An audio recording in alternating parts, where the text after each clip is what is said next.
പയർ വിളവെടുത്തുകൊണ്ടിരിക്കുകയാണ്. കഴിഞ്ഞ ദിവസം നമ്മൾ വെണ്ട വിളവെടുക്കുന്നതിൻ്റെ വീഡിയോ ഒക്കെ ഇട്ടു. ഒരു ദിവസം പയറും ഒരു ദിവസം വെണ്ടയും അങ്ങനെയാണ് വിളവെടുക്കാറുള്ളത്. ഇന്നപ്പോൾ പയറിൻ്റെ ഒരു വിളവെടുപ്പിൻ്റെ വീഡിയോ ആയിക്കോട്ടെ. പയറും അതേപോലെ കുറച്ച് ചീരയും ഉണ്ട് വിളവെടുക്കാൻ. അപ്പോൾ പയറിൻ്റെ വിളവെടുപ്പിൻ്റെ കാര്യം പറയുമ്പോൾ നമുക്ക് പയർ കൃഷി ഏറ്റവും എളുപ്പമായിട്ട് ചെയ്യാൻ പറ്റിയതേ ഈ കുറ്റിപ്പയറിനെ കേട്ടോ. കാരണം എന്താണെന്നറിയോ, ഇതാകുമ്പോൾ ഇതിനൊന്നാമത് രോഗപ്രതിരോധം കൂടുതലാണ്. കാര്യമായിട്ട് രോഗങ്ങളൊന്നും വരാനില്ല. ഈ ചായയുടെ ആക്രമണം ഉണ്ടാവുള്ളൂ ഇനി വരികയാണെങ്കിൽ തന്നെ കാര്യമായിട്ട്. അതും ഇതിന് കുറവാണ്. ഇതുവരെ വന്നിട്ടില്ല. ഞാൻ മരുന്നും കാര്യങ്ങളൊന്നും അടിക്കേണ്ടി ഇതുവരെ വന്നിട്ടില്ല.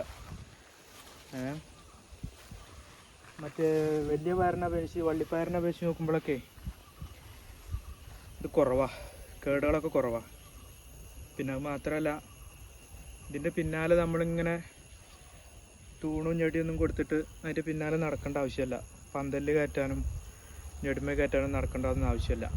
ഇതാകുമ്പോൾ എന്താ വെച്ചാൽ നമുക്ക് കുത്തിയിട്ടിട്ട് കുറച്ച് എന്തെങ്കിലും പൊടിയൊക്കെ ഇട്ട് കൊടുത്തിട്ടാണ് പോയാൽ പിന്നെ വിളവെടുക്കാൻ വന്നായി. അതാണ് ഇതിൻ്റെ ഒരു പ്രത്യേകത.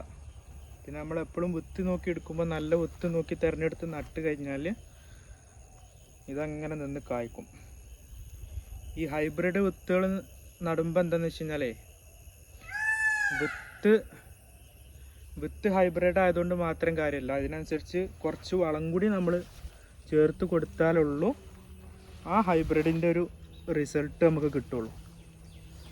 സത്യം പറഞ്ഞാൽ ഇവിടെ ഇത് വാഴ വെച്ചിരുന്ന സ്ഥലമാണ്, അതുകൊണ്ടായിരിക്കും ഇതിൽ അത്യാവശ്യം വളക്കൂറുള്ള മണ്ണാണ്. അതുകൊണ്ട് ഇതിങ്ങനെ നിന്ന് കായ്ക്കുന്നുണ്ട്. ഇതിനിതുവരെ ഒന്നും ഇട്ട് കൊടുത്തിട്ടൊന്നുമില്ല, ഇതങ്ങനെ കായ്ക്കുന്നുണ്ട്. ഇപ്പോൾ കണ്ടില്ല, എങ്ങനെ പൂവിരിഞ്ഞിങ്ങനെ നിന്ന് നല്ലോണം കായ്ക്കുന്നുണ്ട്. ഹൈബ്രിഡ് വിത്താകുമ്പോൾ അതിനനുസരിച്ച് വളം കൂടി കൊടുത്തു കഴിഞ്ഞാലേ നല്ല റിസൾട്ട് കിട്ടും. ഇതിനിപ്പോൾ വളം കൊടുത്തിക്കുകയാണെങ്കിൽ നമുക്ക് ഇതൊക്കെ കൂടുതൽ റിസൾട്ട് കിട്ടും. പക്ഷേ നമുക്കിനിപ്പോൾ ഇത് ഇവിടെയൊക്കെ കാട് പിടിച്ച് കിടക്കണം. ഇതൊക്കെ റെഡിയാക്കിയിട്ട് വേണം അടുത്ത കൃഷി ചെയ്യാൻ. ഇതിൻ്റെ അപ്പുറത്ത് കുറച്ച് സ്ഥലം നമ്മൾ ഇതിനേക്കാളും കുറച്ചും കൂടി കൂടുതൽ ഏരിയ ഈ കുറ്റിപ്പയറിനെ നടാൻ വേണ്ടി തീരുമാനിച്ചത്. അപ്പോൾ അതിൻ്റെ പണികളിങ്ങനെ നടന്നുകൊണ്ടിരിക്കുന്നുണ്ട്. അപ്പോൾ വൈകുന്നേരങ്ങളിൽ വെയിലാറുന്ന സമയത്തൊക്കെ അങ്ങനത്തെ പണികളൊക്കെ കൊടുക്കും. അപ്പോൾ വൈകുന്നേരത്ത് അതിൻ്റെ ഒരു ചെറിയൊരു വീഡിയോ ചെയ്യുന്നുണ്ട്, എങ്ങനെയാണ് ഇപ്പോൾ നടന്നതെന്നുള്ളതൊക്കെ, എന്തൊക്കെയാണ് ഇട്ട് കൊടുക്കണമൊക്കെ ഒരു വീഡിയോ ആയിട്ട് ഞാൻ ചെയ്യുന്നുണ്ട് കേട്ടോ.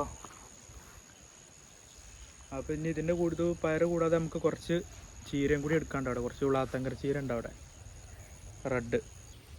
അപ്പോൾ അതും കൂടി ചെയ്തിട്ട് നമുക്ക് എന്ത് ചെയ്യാം, ആ വീഡിയോ കൂടി കാണാം കേട്ടോ. ചീര പിന്നെ നമ്മളെ വീട്ടാവശ്യത്തിന് വേണ്ടിയിട്ടുള്ളത് മാത്രമേ ഉണ്ടാക്കിയിട്ടുള്ളൂ. നല്ല റെഡ് കളർ ചീര, നല്ല ചീര വീട്ടിൽ കഴിക്കാമെന്നുള്ളതേ ഉള്ളൂ. കടയിൽ കൊടുക്കാനുള്ളതൊന്നും ഉണ്ടാക്കിയിട്ടില്ല.